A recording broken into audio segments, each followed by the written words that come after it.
আরেক ভাই একটু বলবেন কি হয়েছে ভাই, বিষয়টা কি ভাই?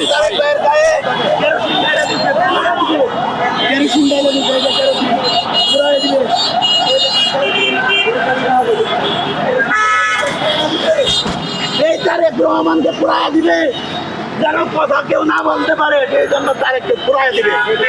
কেউ যেন প্রতিবাদ না করতে পারে, তারেককে পুরাই দিবে।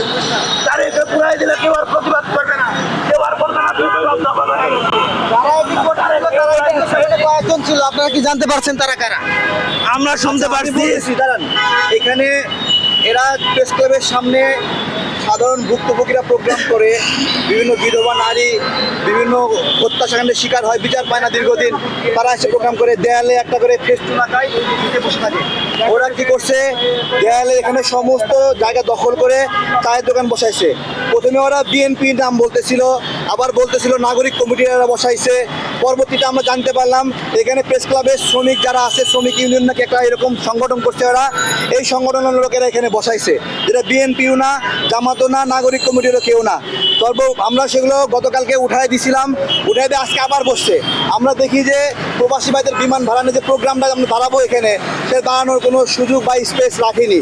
এমন পরিস্থিতিতে আমরা এগুলো সরা যাওয়ার অনুরোধ করি বারবার, এবং তখন ওরা আমাদেরকে বলে চাঁদাবাজি বলে, আমরা নাকি চাঁদা চাইছি, আবার বলে 20,000 টাকা নিচ্ছি, এগুলো বিভিন্ন একটা পর্যায়ে কেরোসিন ঢালাই দেয় ওর নিজের গায়েও, আমার গায়েও ঢালাই দেয় এবং আগুন লাগাই দেবে, এরকম একটা অবস্থা।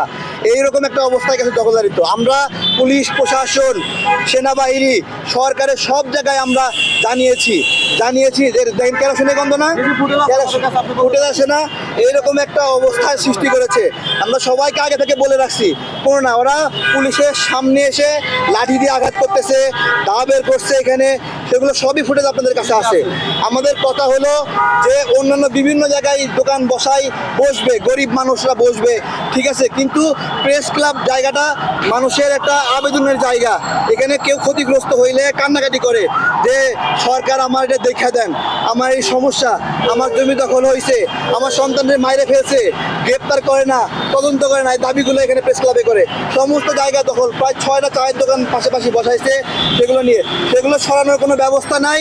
পুলিশ, আমরা ওখানে দৃঢ়ভাবে দাঁড়ায় আছে, আমরা ওখান থেকে যাবো না। পুলিশ আরও উল্টো আমাদেরকে এদিক থেকে সরাই নিয়ে আসলো। আমার কথা, পুলিশ বাহিনীকে পরিষ্কার করতে হবে প্রেস ক্লাবের দোকান তারা এখানে বসাইছে কিনা। বিএনপিকে সচেতন হতে হবে, তাদের নামে চাঁদাবাজি করছে, নাগরিক কমিটির নামে সচেতন হতে হবে, তার সমন্বয়কদেরকে সচেতন হতে হবে। এই সমন্বয়ক নামে সারা দেশে চাঁদাবাজি চলছে।